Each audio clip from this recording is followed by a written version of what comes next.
اللہ کی پناہ مجھے یہ سمجھ نہیں آتا کہ لوگ اہل بیت اطہار کی محبت بیان کرنے پر، امام حسین کی شان بیان کرنے پر آپ پر شیعہ ہونے کا لیبل کیسے لگا سکتے ہیں۔ اللہ کے بندو، اس نفرت سے نکلو۔ شیعہ سنی کی بحث کرنے کے لیے آپ کے پاس سارا سال پڑا ہے، لیکن اہل بیت سے محبت، امام حسین کی قربانیوں سے محبت، یہ تو عین ایمان ہے۔ حسین وہ ہیں جن کے بارے میں نبی اکرم صلی اللہ علیہ وآلہ وسلم خود فرما رہے ہیں، تاجدار کائنات فرما رہے ہیں، ترمذی شریف ہے، حسین و منی و انا من الحسین، حسین مجھ سے ہے اور میں حسین سے ہوں۔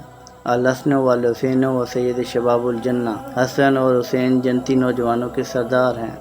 محرم اور حرام کے ایام اس لیے نہیں آتے کہ آپ شیعہ اور سنی کی بحث کریں، یہ اس لیے آتے ہیں کہ آپ جگر گوش رسول فرزندان فاطمہ الزہرا رضی اللہ تعالیٰ عنہ کی لازوال قربانی کو یاد کر سکیں، آپ ان کو خراج عقیدت پیش کر سکیں، فلسفہ کربلا کو سمجھیں۔ اور بابا اشفاق احمد صاحب سے کسی نے پوچھا کہ آپ شیعہ ہیں یا سنی، تو آپ نے بڑا خوبصورت جواب دیا کہ کربلا کے بعد شیعہ سنی کی جنگ تو ختم ہو گئی تھی، صرف حسینی اور یزیدی رہ گئے تھے، اور میں حسینی ہوں۔ خدا کے لیے اس بحث سے نکلے، ایک ذی شعور آدمی تو فرقہ واریت میں جاتا ہی نہیں۔ حضرت اقبال نے فرمایا ہے کہ کہیں فرقہ بندی ہے تو کہیں ذاتیں ہیں، کیا زمانے میں پنپنے کی بس یہی باتیں ہیں؟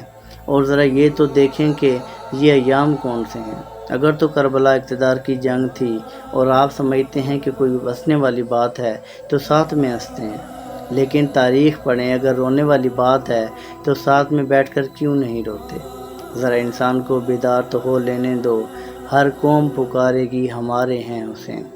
کربلا ایک لازوال قربانیوں کی داستان ہے، میرے پاس تو کلیجہ ہی نہیں کہ میں بیان کر سکوں۔